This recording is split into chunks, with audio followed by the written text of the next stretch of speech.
This anniversary is a celebration of friendships and the special memories that we share. So welcome to the 10th anniversary of the League of Women Voters of Alachua County at Oak Hammock. In 1920, the League of Women Voters decided that the best way to help 20 million newly enfranchised women was to encourage them to be informed and active participants in government. Democracy works when there are volunteers, activists, organizers, and the League of Women Voters who knock on doors, make phone calls, donate, and never lose faith that a better future is possible. Rosemary Bandapadai of the Alachua County League was the first to organize a committee at Oak Hammock, but it was not successful. And as a new resident in 2012, I tried again, this time finding that several seasoned league members already lived here. So in 2013, 7 of us formed an organizing committee: Barbara Herbstman, Karen Miller, Jane Holland, Gloria Gary, Susan Wiltshire, Nancy Seaver, and me. Many of us had been leaders in leagues in Florida and beyond.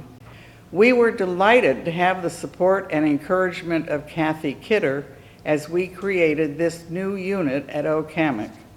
Here in the Oak Room, she welcomed us as part of the Alachua County League with remarks like these.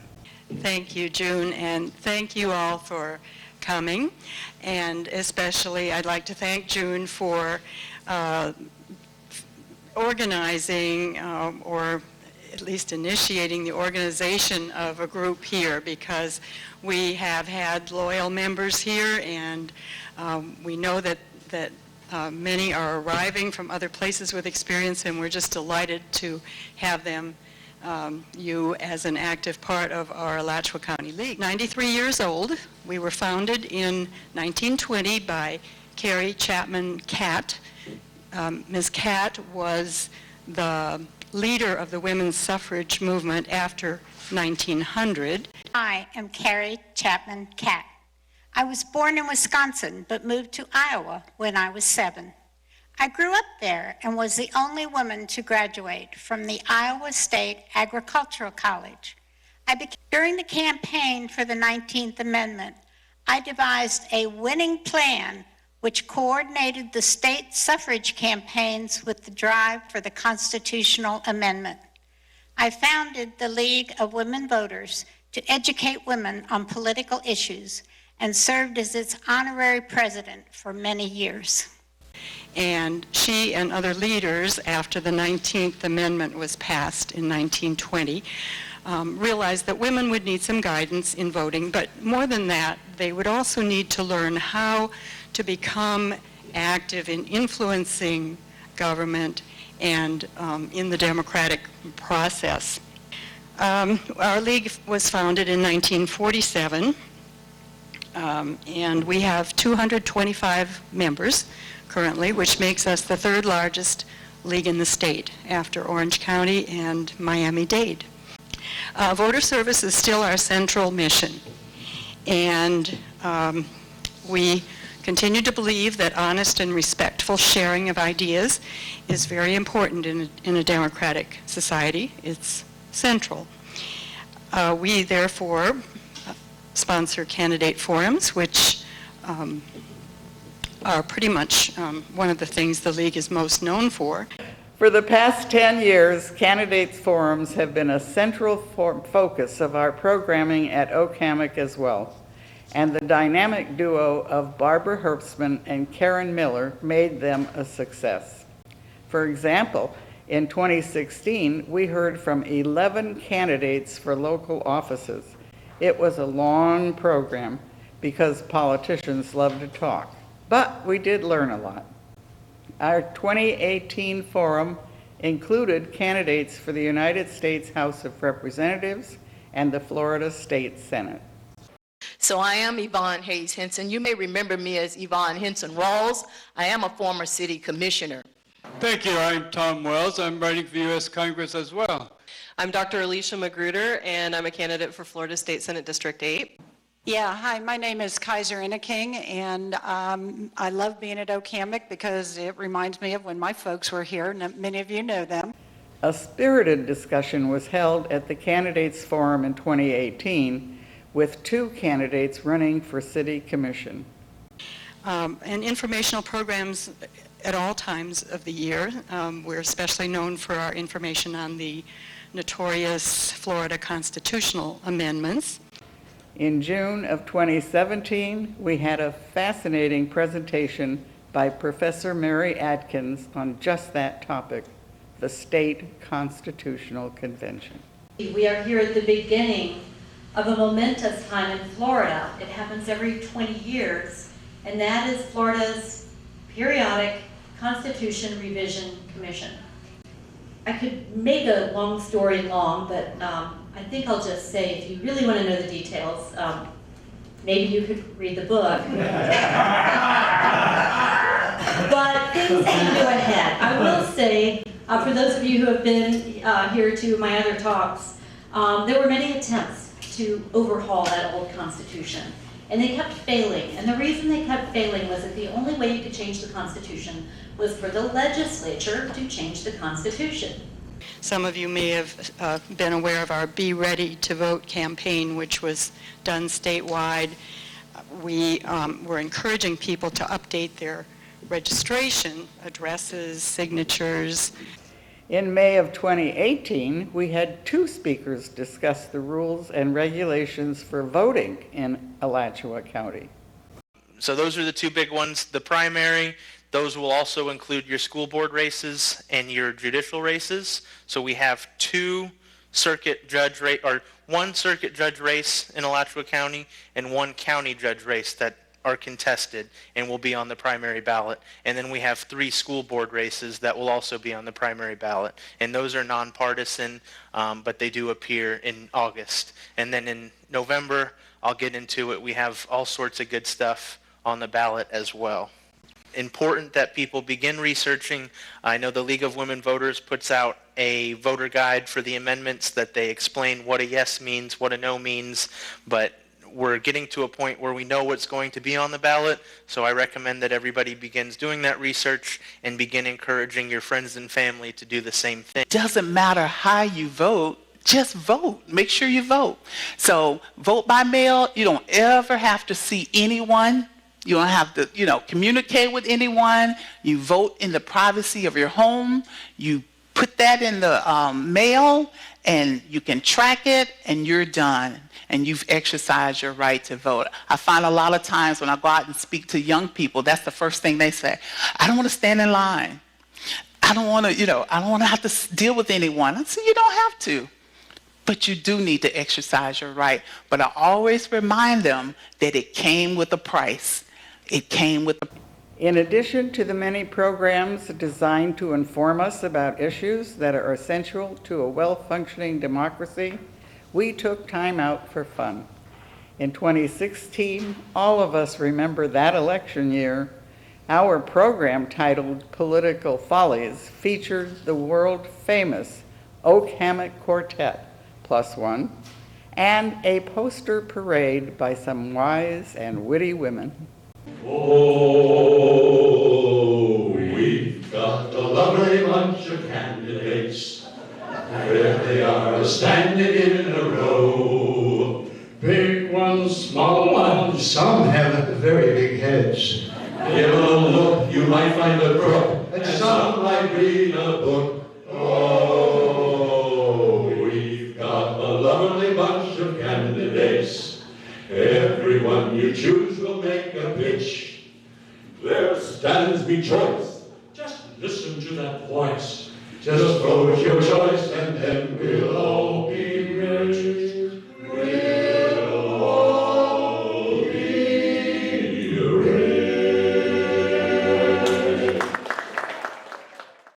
Taxes, how we hate 'em, how we hate 'em. What good are taxes? They tax our furs, our clothes. They They tax our planes, yachts, even jewelry in our noses. Taxes, we don't want them, we don't need them. What good are taxes?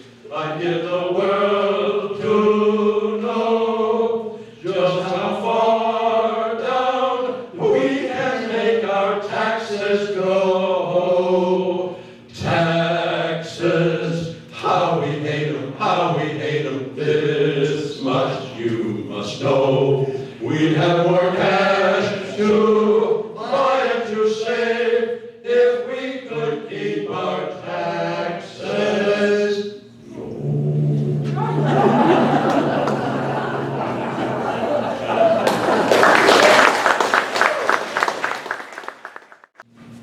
No matter who you vote for in the presidential election in November, we will witness history being made. If Hillary wins the presidential election, it will be the first time in history that two presidents slept with each other.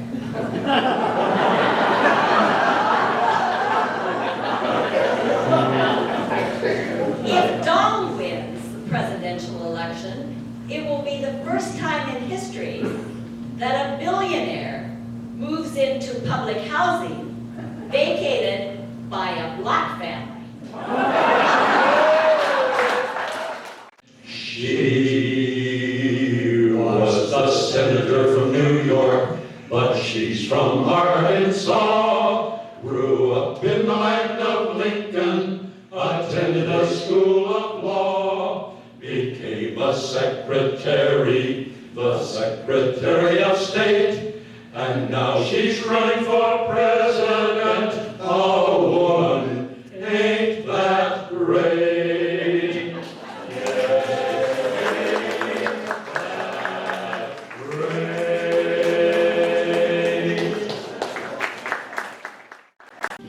This man Trump, he played one, ran in the primary, and he won. With a flim flam shim sham, throw the folks a bone. Who he is just unknown.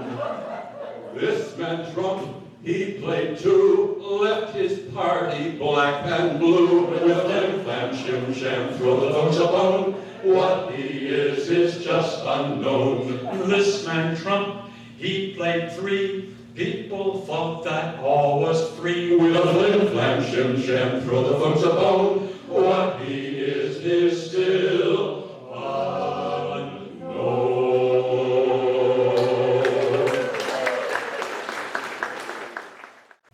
We always present topics that are league positions, and in 2016, we had an interesting program on human trafficking presented by Marie Hammock.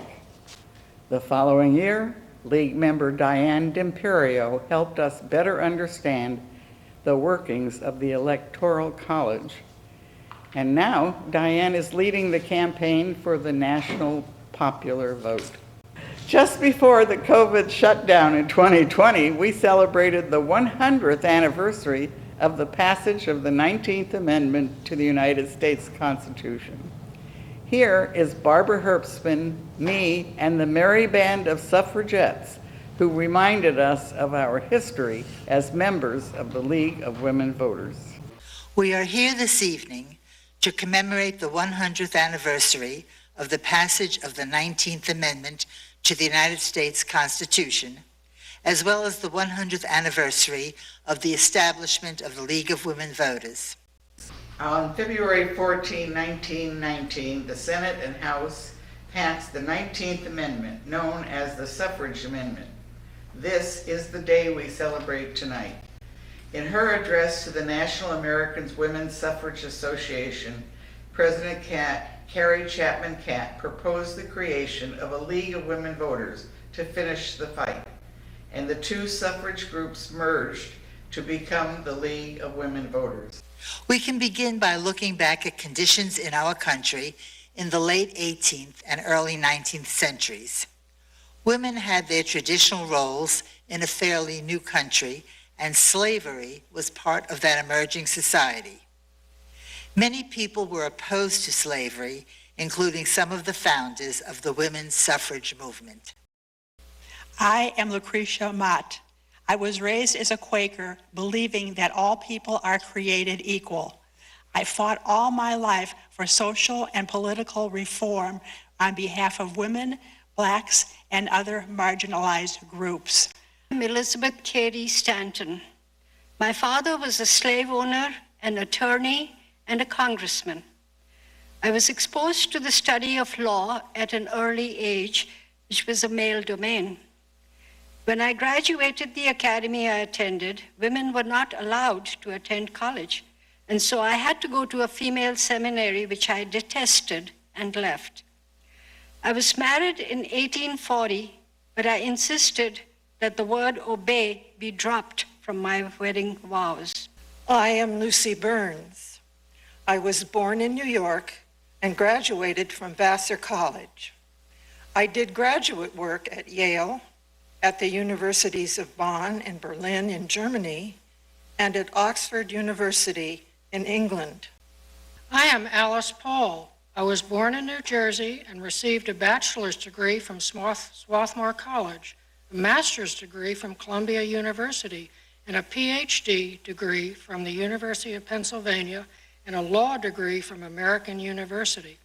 I left for England in 1906 to work in a settlement house there. I am Susan B. Anthony. I was born in Massachusetts and raised as a Quaker. My father was an abolitionist and a temperance advocate.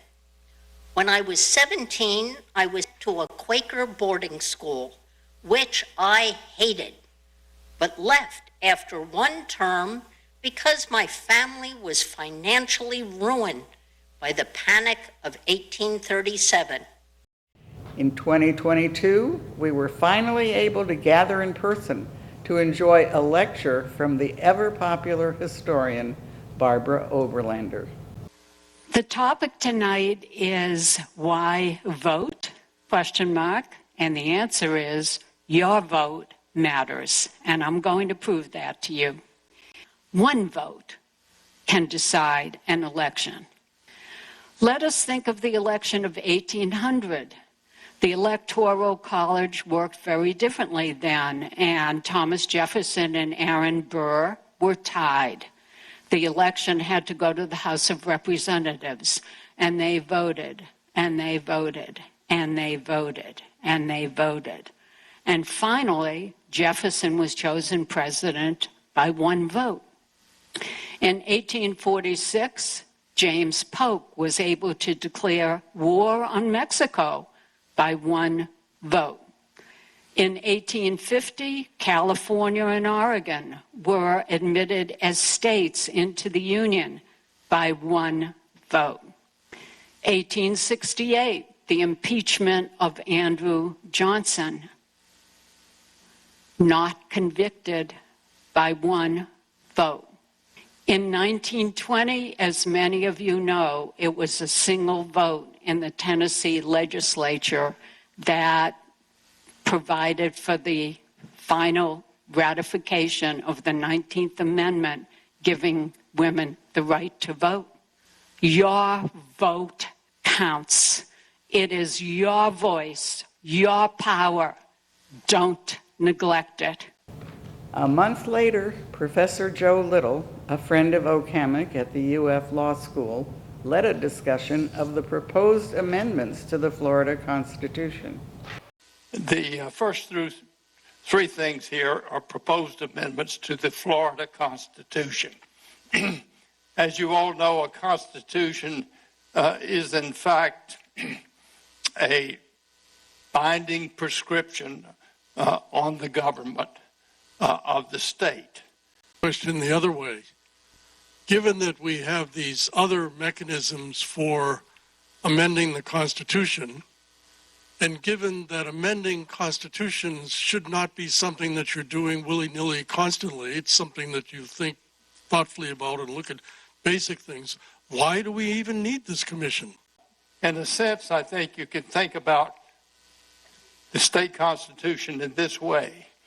Every word in the state constitution is a restriction on the power of the legislature. So when you put something in the state constitution, you're taking away from the legislature to do that thing in a different way. And a week after that, under the League Program of Natural Resources, we learned of a couple of local issues on the ballot from a well-known resident's son and former county commissioner, Robert Hutchinson. So I'm going to talk about two referendums that are on your ballot. They're right towards the end. Depending upon the form of your ballot, they'll be either the last two or among the last two. The first one is about single-member districts, and some of you may have received a mailer today about it. All right, I'll talk about the Wild Spaces Public Places, which is the second referendum on your ballot. And for those of you who want to check it out, there's a really good section of frequently asked questions about it on the website wildspacespublicplaces.org.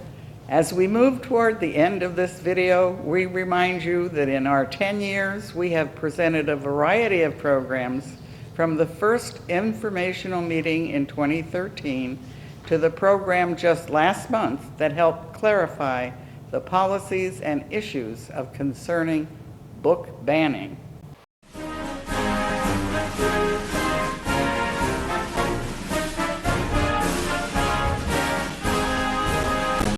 We do many things at the Alachua County Library, but what is one of the most foundational?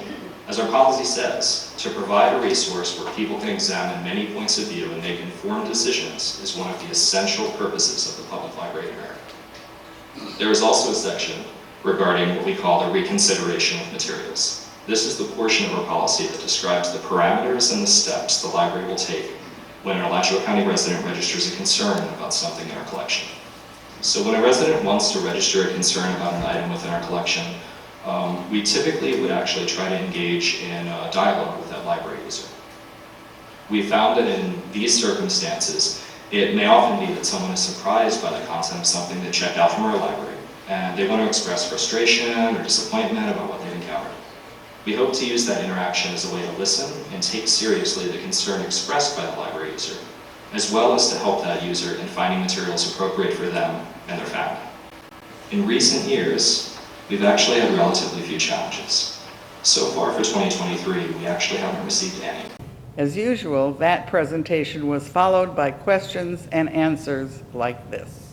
I was curious to know the response of the challenger when a book which has been challenged remains on the shelves. I've been with the library district for 13 years, and to the best of my knowledge, I think they are appreciative that we have gone through the process to actually review the materials, but I don't know of any cases when they've been upset and taken it to the next level. There you have it. 10 years of informative and educational programs designed to stimulate our thinking, motivate our actions for the future. We are determined to continue our work with great enthusiasm because our vote is our voice. Now we invite you to join us as we close this video by singing our league song. You know the tune. The words are on the screen and in your program. So sing out and enjoy.